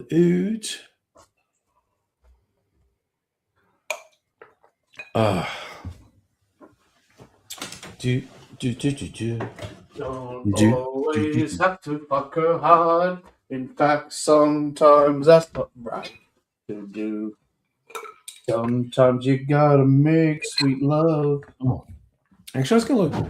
Has Project Hail Get a Mary fucking pussy too. started yet? Sometimes you got to say please. Gonna have a look at what's on at the IMAX. March 19th. It's this Any week. comments come in? I wasn't paying attention to the stream today. All right. Oh no, wait, it's Thursday. It's opening, so maybe the following week. I added Wuthering Heights. I saw. Yeah, I was showing Mrs. Angry. Hey, look, there's a new Wuthering Heights where both the leads are Australian. Oh, that's cool, eh? Yeah. Mark's been hassling me for like a couple of weeks now. He's like, "Come on, my wife wants it," And I'm like, "Dude, when it comes up, it comes up. I can't do anything until it comes up." But Whereas you've been working hard from the sounds of it. Was not happy with the ending of Good Luck, Don't Die. Okay. Have fun. Yeah. Okay. Did you So like it? it's so new. We can't do spoilers, but Yeah. uh, Did you like it? I will say I spent a lot of the movie going, this is not very subtle. But also then I'd occasionally go, oh no, you've just made our world just a little bit more nightmarish, which I can get into. It's and probably also the one thing that I maybe would have liked is if they didn't like the whole time travel thing, if they didn't put that beyond doubt quite early. Because I was really thinking of 12 Monkeys with Bruce Willis's character who says he's a time traveler from the future. And you go, yeah, mate, you're in the loony bin. You just think you're a time traveler from the future. And Yeah, that would have been a good angle to go with. Yeah, yeah. it was a long time before it was beyond doubt that he actually was a time traveler. Whereas very early in Good Luck, it's beyond doubt. Well, I have Yeah, to. when he starts saying names of things and stuff like Yeah, that. I have to do a pee break. Yeah, did you know Gore Verbinski, his big break was when he did the Budweiser frogs? Did he do the Budweiser? Yeah, he's the guy that did the Budweiser, kind of Okay, frogs. I'll be back. Yeah. He's also well known for doing The Mexican, which is that Brad Pitt film that came out in 2001. He did the American version of The Ring. And then, of course, he got really big when he did the original 3 Pirates of the Caribbean films. Curse of the Black Pearl, Dead Man's Chest, and World's End. Of course, his career took a bit of a hit when he did Lone Ranger, because that kind of flopped at the box office. Yes, 12 Monkeys is also a TV show, but it's very pale compared to the actual movie. I think the movie was way better. Fargo, as far as the TV show, actually holds up to the movie, I feel like, but I don't think 12 Monkeys TV show really held up. It got a little stretched out and long-winded, Did you like it, Suffer? And hi, Pat, by the way. Hi, buddy. Hey, Pat. Ooh, I just really had to do a pee break. So, Did you like the 12 Monkeys TV show? I didn't watch the 12 Monkeys TV show. So I watched it and I felt like it was okay. So I have this problem with shows. If I'm like, okay, so you've got some shows that every episode they're giving you something new, and then you've got some shows where they take about 4 or 5 episodes out of a season and nothing happens at all, and you're sitting there for like 45 minutes just going, And Fargo is a great example of a show that was always giving you something new every episode and making you like literally biting your nails out of what's going to happen next. And I feel like it really held up to the movie, whereas 12 Monkeys had like these long stretches where nothing happened. And Fallout Season 1, I'm finding the same thing with that as well. Well, I thought the 12 Monkeys series was actually just retelling the story of the movie. No, not quite. Not quite? Yeah, Okay, so I didn't watch it. But some parts were very, very much the same story as the movie, or plugging in the movie to different parts of the story. Same with the Fargo TV show. They did the same thing. They plugged, like the movie back into the TV show. See, where I think Fargo is completely original stories in the Fargo universe. They all happened either before or after what happened in the Fargo movie, and what happened in the Fargo movie affected what happened in these series.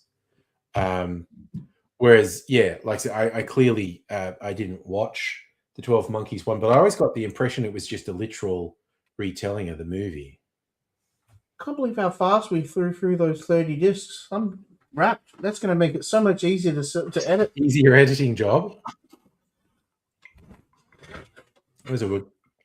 I'm just kicking myself for the bloody battery dying on the mic. Oh, I've had that happen so many times. Yeah, you've got rechargeables too. That's much cleverer as well. I've got.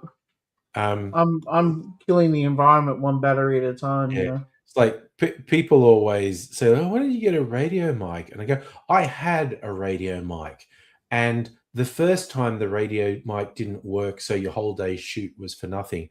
That's frustrating. The second time it happens, you want to stab a motherfucker. The third time it happens, you go like, "Fuck this! I am never using a fucking radio mic, fucking ever again." Back in the early days of YouTube, it would happen with my camera. The camera would turn off halfway through a shoot, or it would get to this thing where it's overheating because it wasn't made to film for more than 2 minutes at a time or something. Yeah.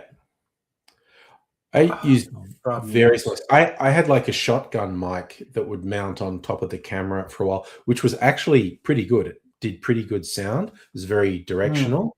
But then, God, I don't know, it was like 15 years ago I started using Zoom recorders, just having standalone recorders and match up the sound in post. You've always had good sound. You've always had neat, never bad, never great. Just nice, clean audio that makes you not even think about it.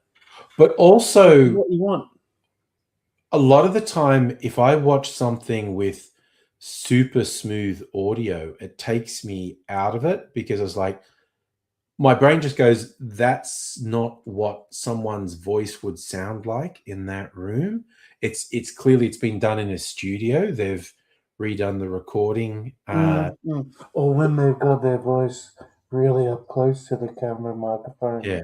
It has that really deep voice, and you hear all the every time they say. Ray's has to go to bed. He's had a hard day at work, standing in the sun. Oh yeah, that's a bit rough. I need sleep. Keep nodding off. The Ravo had a decent cover today. Had no decent cover. The Ravenswood Hotel, the one in Mandurah. Sounds like that's where you were. I was going to go there. I was going to go there this weekend. They had a Pink Floyd cover band that I was going to go see. Because, I don't care if it's a cover band. It's still the same music that I like, But the band cancelled. And I was like, oh, that's damn. I'm not going to go, yeah. Yeah, they've got a Fleetwood Mac one coming up next weekend. I'm still tempted about going to see them. But Fleetwood Mac is sort of, I don't know. They're all right. Sorry, I'm old to the point I don't want music anywhere where I go live. It's like if I you don't like live music anymore? No. Oh, look, honestly, maybe there'd be a show where I specifically want to go to the show. If I'm like going to a pub or something, there's a sign saying live music from. Okay, I'm getting the fuck out of here before that starts. See, okay, it depends what live music. If it's a dude with the guitar just singing, the songs of,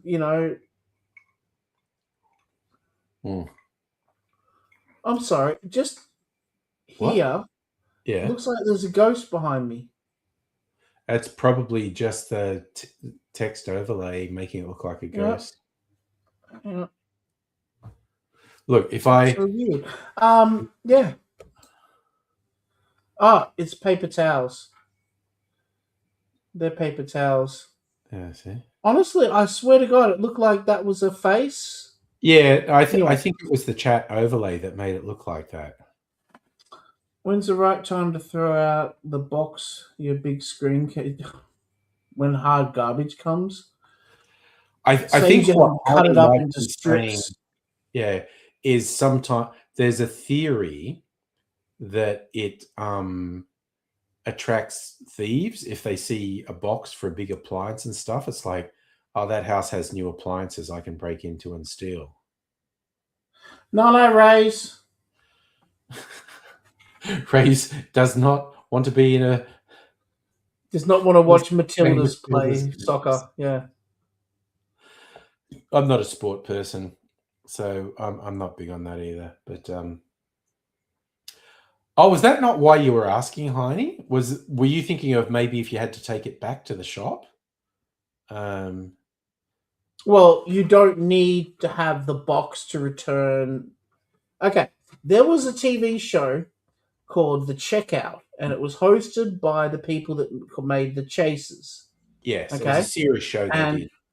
they did. It was a super duper educational show that taught me all about consumer rights, Mhm. and some of them were like how to return an item. You know, you have to have a good reason.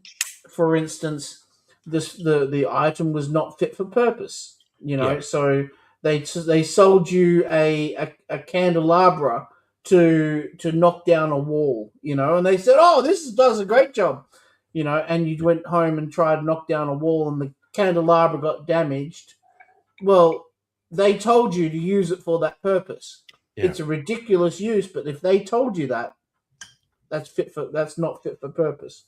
yeah. Um, The other one is if it doesn't perform as advertised. yeah, It's basically like if you paid for an Ultra HD TV and you couldn't get more than 720p quality out of it when you got it. You just go like, well, they yeah. lied about the resolution on this TV.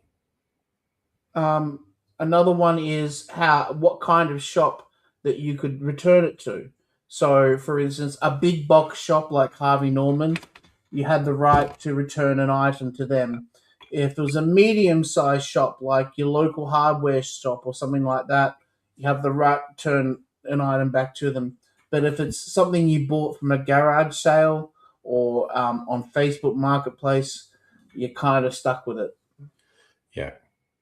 So Heine was thinking about returning it. See, I was thinking it was literally a plot in an episode of The Bill, the British cop show. Uh, there was a guy who was working as a garbage man, but he'd take a note of every house that put out boxes for new appliances, and him and his mates would go back and rob it. So, Heine, you can imagine I the thought fact that. 720 is DVD quality, right? So, yeah, that's the other reason you can return something is if it's broken. It's if particularly if you had a warranty and it craps out before the warranty Yes, period if it's finishes. within the Australian consumer warranty, which is the reasonable expectation of a product should last. For instance, a TV reasonably should only last. Their standards a little short compared to what I think, but theirs is 3 years. If it's older than 3 years and it goes wrong, you're kind of shit out of luck unless you bought an extended warranty with JB Hi-Fi.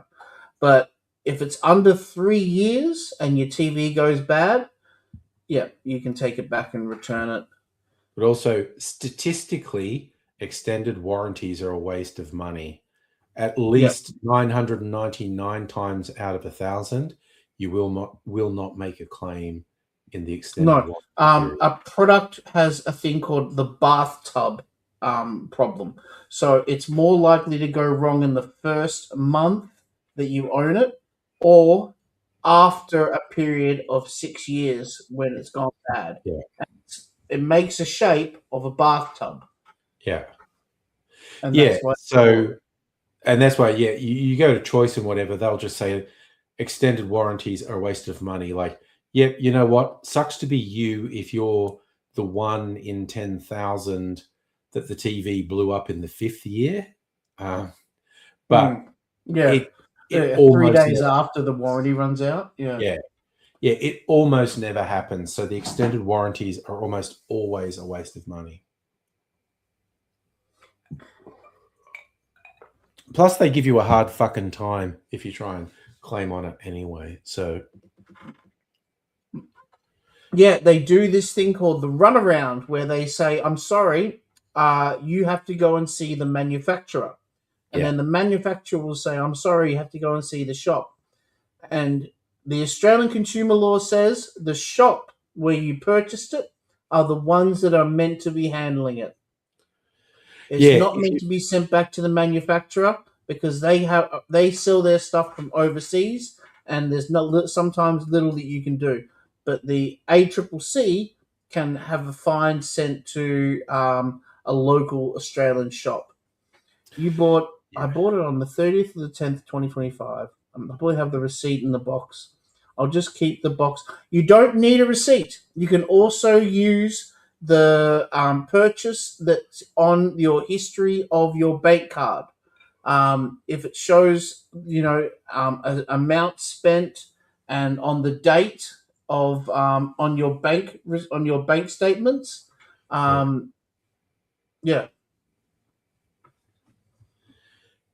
Yeah, and if you're ever in doubt as to what you should be doing, just contact the ACCC and explain the situation to them. Yep, And they they'll can tell you offer what your rights advice. They're just not lawyers, so they can't give you, Yeah, they're not going to this is how represent you you, do it. but they'll tell you what Australian consumer law says. Or go and watch the checkout on YouTube. Just type in the Chase's checkout. It is full of information that is so interesting and educational. I really love that show. I can go back every time. So many people have problems with Australian consumer laws. Like, Mm. these batteries that you can buy, right? If it says on the front, I bought one that said, fully charged, ready to use. Yes. And then I bought it and it was at 5%. Yeah. And I went to take it back and it said fully charged, ready to use. And they said, "Oh no, I'm sorry. It was at the airport," and they were like being assholes about it, Yeah. And I'm like, "Well, that's okay. I guess we'll call the ACCC right now." And I started dialing their number, and she started calling her manager like the moment I started doing that. And it's just having that Karenish attitude, like Hold don't be assholes, but don't get walked over, Yeah. And yes, Safa, the ACCC are going hard against Coles in a big court case. Oh, really? Are they? What about? Well, the thing where they say, like, okay, so item X cost $10, and then Coles arbitrarily go, item X now costs $15, but this week it's on special for $11. What a great saving! So Coles were found to be doing that repeatedly, artificially inflating the price, and then cutting some of that artificial inflation back and saying that was a saving. And the ACCC is saying that is bullshit and misleading conduct. And Coles are defending themselves. And it has significant potential ramifications because we all know that virtually every retailer does this. The problem is the ACCC does have teeth, but they're not that big. If you know what I'm trying to say. This is in federal court. They've decided to pursue this in federal court. Oh wow! So it's going up to Supreme, like the Australian Supreme High Court. Yeah. So it has significant potential ramifications. Little side thing. Like I'm always on the people offering discounts for booze, and I've found there's one called Whiskey Mofo. It's actually a spin-off from a wine discounter called Vino Mofo. They started a spirits one they call Whiskey Mofo, which is mostly but not purely whiskey. And they'll advertise stuff. We've got some super specials, and they go, "Look at this recommended retail price, $220. We're selling it for $120." And then I do a bit of internet searching, and so most of the stuff when they're saying it's on special, it is at least a little bit on special. But a lot of the times what they list as a recommended retail price, nobody's selling it at that price. Like, they're like recommended retail. Oh, right. Yeah. I've heard that. We're selling it for $100. And then I look and go, like, everyone else is selling it for $120, not $180.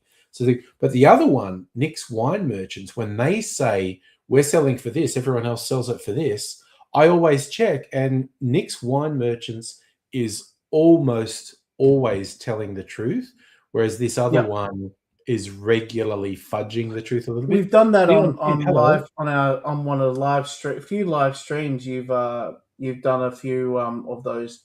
Yeah. Nick's ones especially, and Yeah. we've checked it out. Like Yeah. they'll say, "Oh, it's a discount from here and here and that," and they're actually right. Yeah. I never Nick, heard of the Mofo place before. yeah, I think I heard of it because someone I know was involved in the Vino Mofo, but then they did a spirits spin-off. So I'm on their mailing list, and I have bought some stuff from them. Like the stuff they have on their super specials is usually cheaper than anyone else is selling it. But what they list as the recommended retail price might literally have been the recommended retail price when it first came out. But I search online and no one's selling for that. No But one's they still got do it at actually that seem price. to Yeah. be at least a little cheaper than other online sellers. But Oh, like I showed Nick, Sophie those syrups last night. oh Uh, yeah, yeah. yeah, we're probably going to end up buying 4 of those. So Jesus. Okay.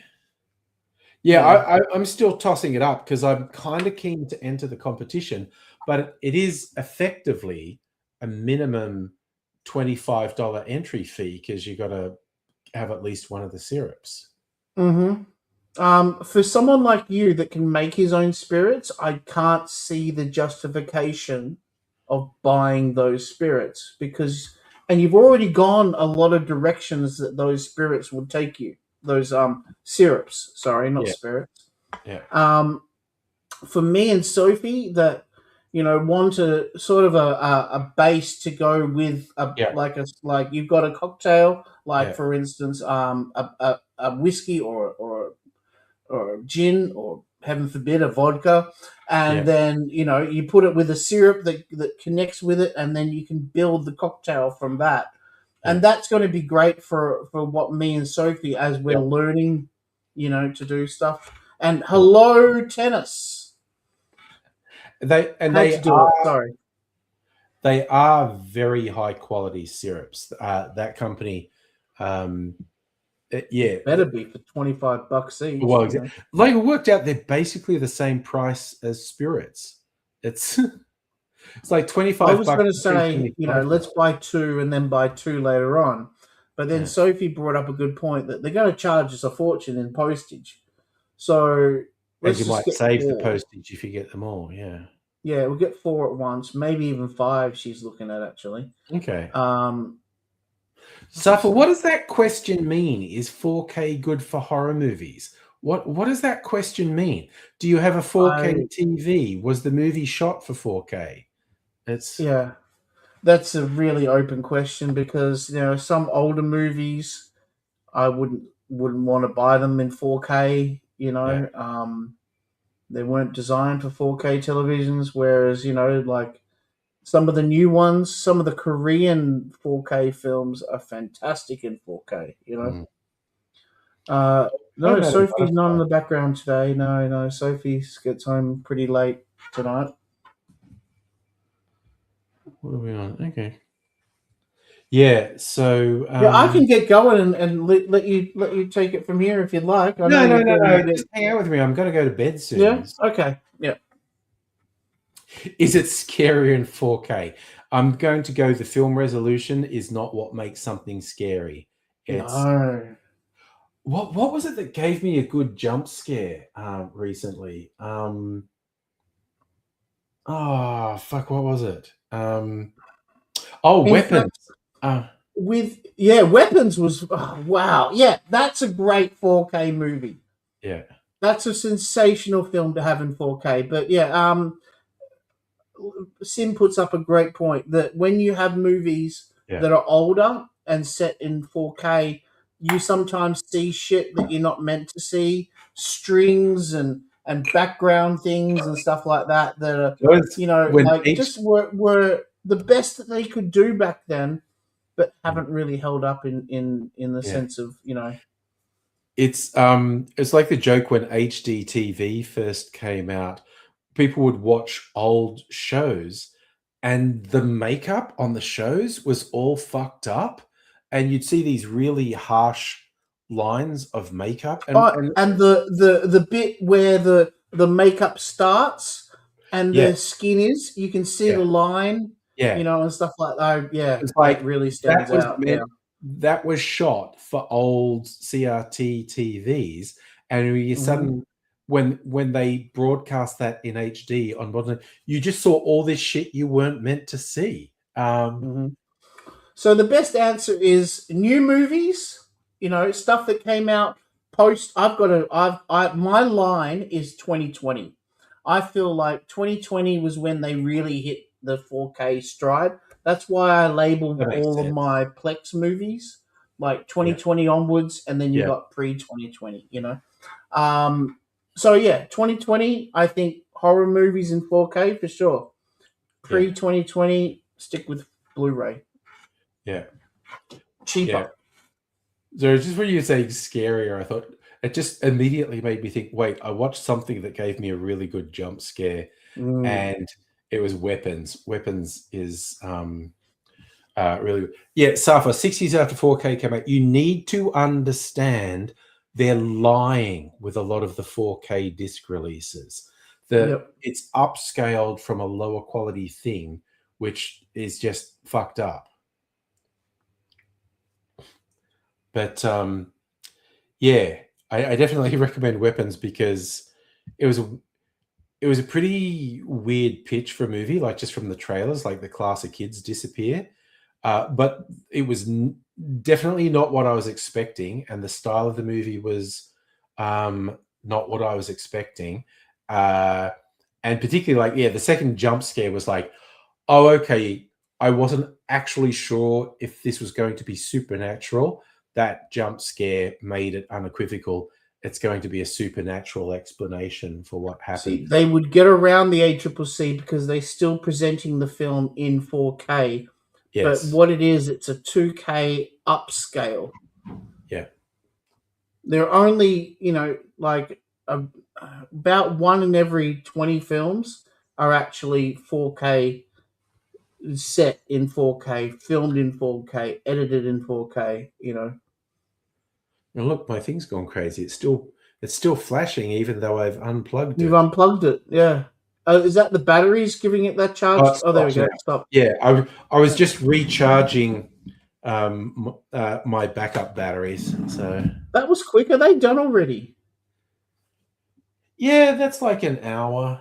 They God, I they should. remember, like I used to have, one of those um, Game Gears, Yeah, and you get an hour of, because rechargeable batteries used to suck compared to, they were like those black ever ready batteries. They would yeah, last 10 minutes before they died.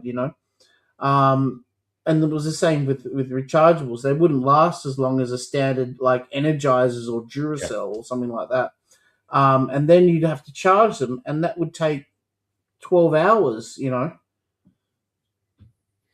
yeah. No, this one charges pretty quickly, and they have a decent life. I don't think this Zoom recorder is a high drain device. I No, they're not. No, that's why I was spewing when I found out they died.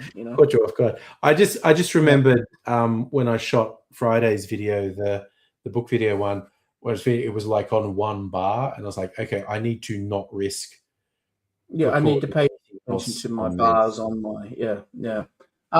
Also, Rogue One was filmed in 6K, not 5K, but the special effects are still done in 2K because it costs way too much money and it's not worth it when it comes to putting the film out. That's investment of money that will cost computer time and special effects artists that spend extra time doing extra detail that nobody gives a shit about.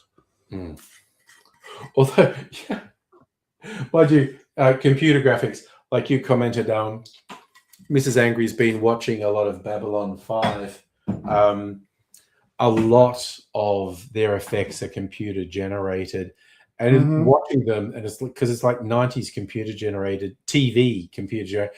And look, honestly, you go, yeah, that's not bad, but I'm just looking at it going, oh god, you guys were so proud of this when you did this, Oh weren't you? yeah, yeah. It was done on an Amiga 1200, Yeah, and from a geek's perspective, that's like, mwah, love it. Yeah, the thing they ran a thing called a video toaster. Yeah. And if you ever heard of a video toaster, it was in Wayne's World, the movie. Garth is wearing a video toaster T-shirt. It's it's the geek's geek. Like it was one of those those special effects when you watch the cricket, and it would bring the film up from this full screen into like a little thing in the corner, and it would have white lines around it, and then they could draw on the screen and show the ball went to here but it came off to the side, and that was all video toaster stuff that was done by Amiga back in the late 80s, early 90s, and then it got outdated very fast, Yeah. But that bee's knees, back in the day. Oh yeah, just looking at Babylon 5, I was going like, oh god, you guys were so proud of this. And I can forgive you. You look at it now; it's really pixely and whatnot. But it's like, yeah, I'm just thinking when you release the show, this looks sick as hell. This was. Do you remember demo scenes? They were things that you could pass to each other in lunch. They were on floppy disks, and you'd put them on, and it would play some kind of MIDI music, and it would show off, like 3D effects on these old computers that were, not ready for that kind of, Yeah. It was like the famous one was the Amiga Chrome ball that would bounce around the screen on a red and white checkerboard, and you could see the red and white checkerboard in the reflection of the chrome ball, and that was like, whoa, wow, look at that, and today you wouldn't even blink, but back then that was the bee's knees, I had a Regurgitator album where they had a CD-ROM come with it. There's a thing with a video clip of one of their songs, because they did computer graphics for their videos. And I played it on a modern-ish computer a while ago, and the video was like that big. Yeah. It was so low resolution. It was very funny, but for the moment when it was released, it was really cool. But then, like 10 years later, it was a ridiculously low resolution. Yeah, looking back, and I remember Encarta was an encyclopedia that was released by Microsoft to show off. Yeah, show off what a Microsoft computer could do.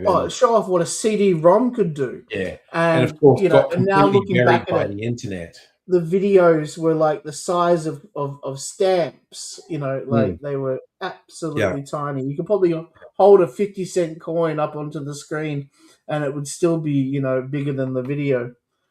Simpson Quan from Regurgitator made the videos himself. That makes sense. I'm not surprised Abigail was into the C64 demo scene. There you go.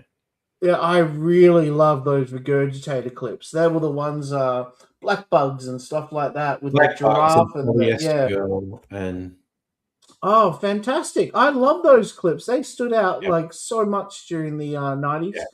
No, they were very good.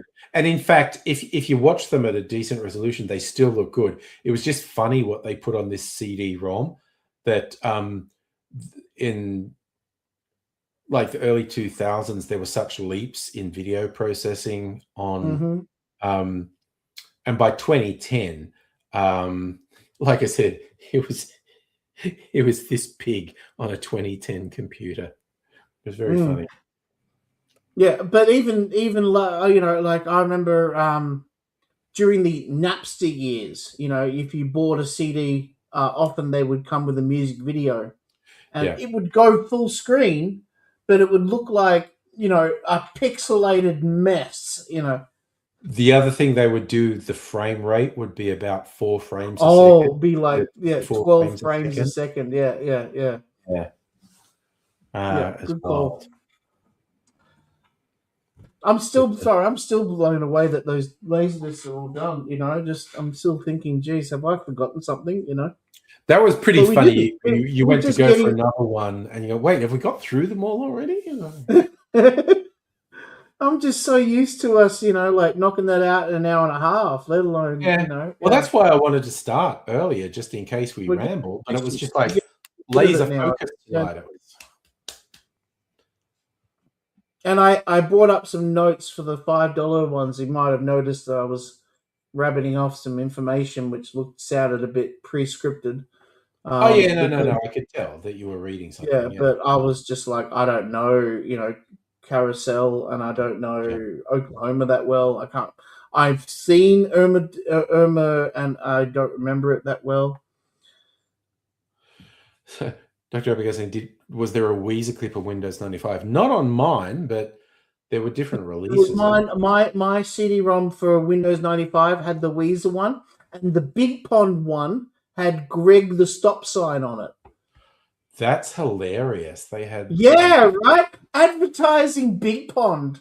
Greg the Stop Sign, Well, it was probably on my Windows 95 computer, but why I use the video editing software I use today, there was a demo of Video Studio on my PC. Yeah. And I just learned to edit video on that, and I just never changed. Carell ended up buying it, and it's gone through so many iterations and updates in the last 20 years. But it's the reason I use the editing software I Have you use. ever done a video talking about video editing before?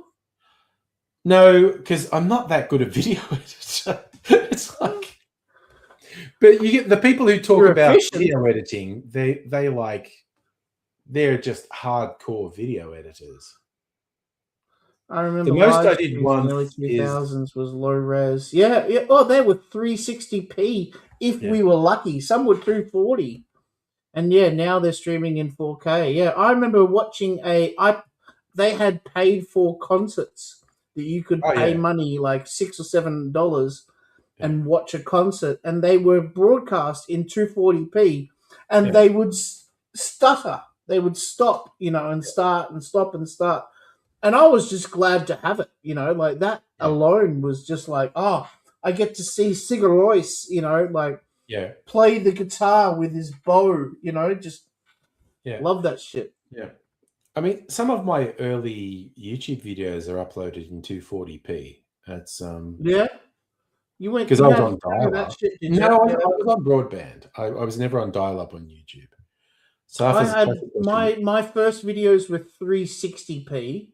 Yeah. My standard videos were 480, but then it got right to the very end in season 4 where I had 1080p cameras, and I've never gone back since. Yeah, I've had a I 1080p still have camera. a few of those webcasts that I saved and transferred to DVD. You saved them? Oh, that's cool.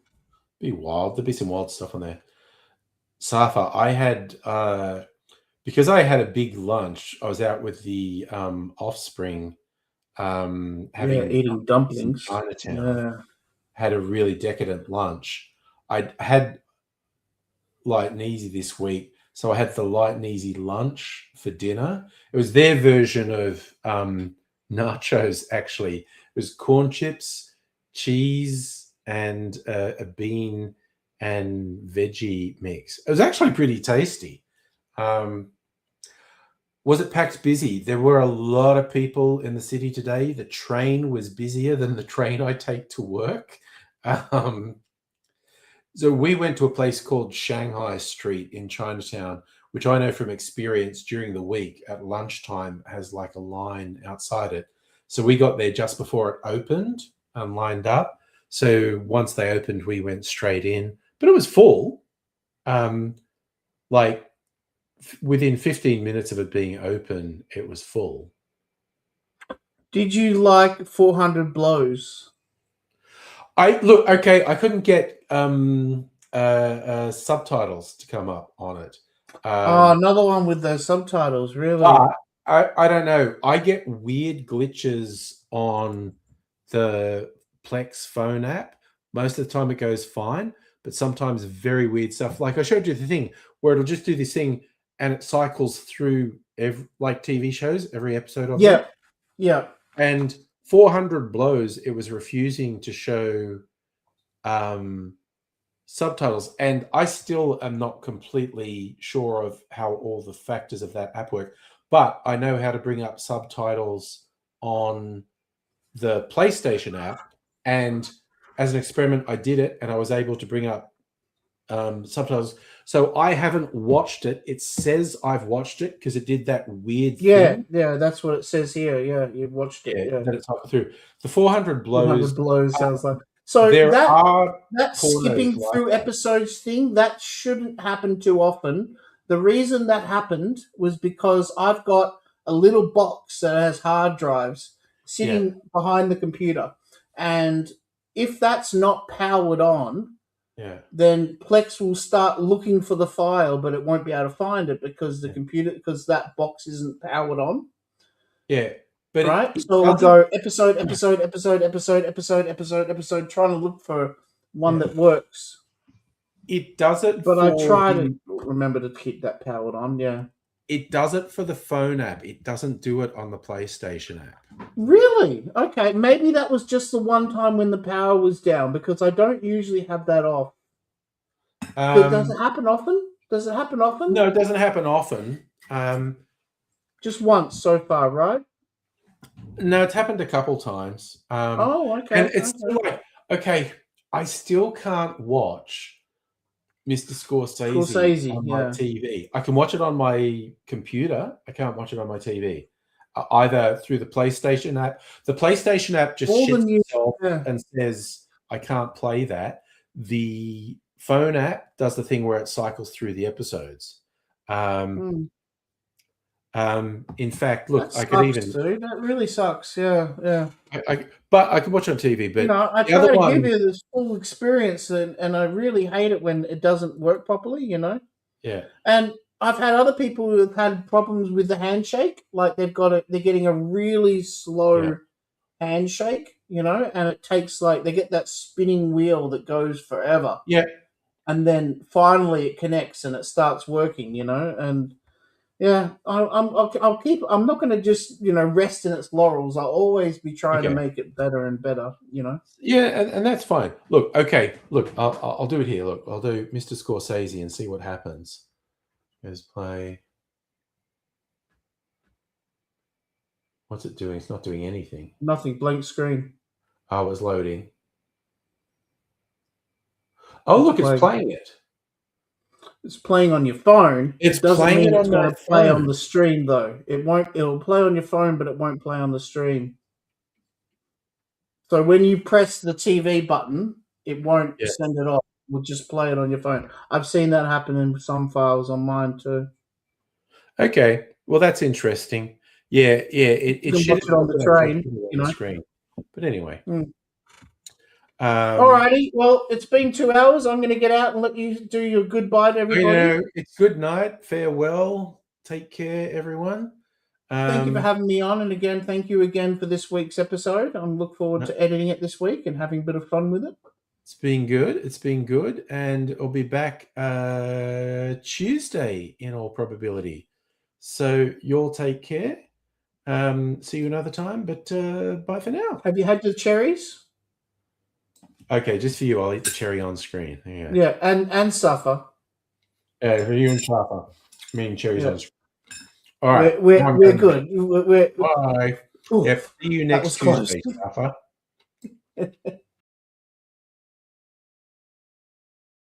You are totally fucked up!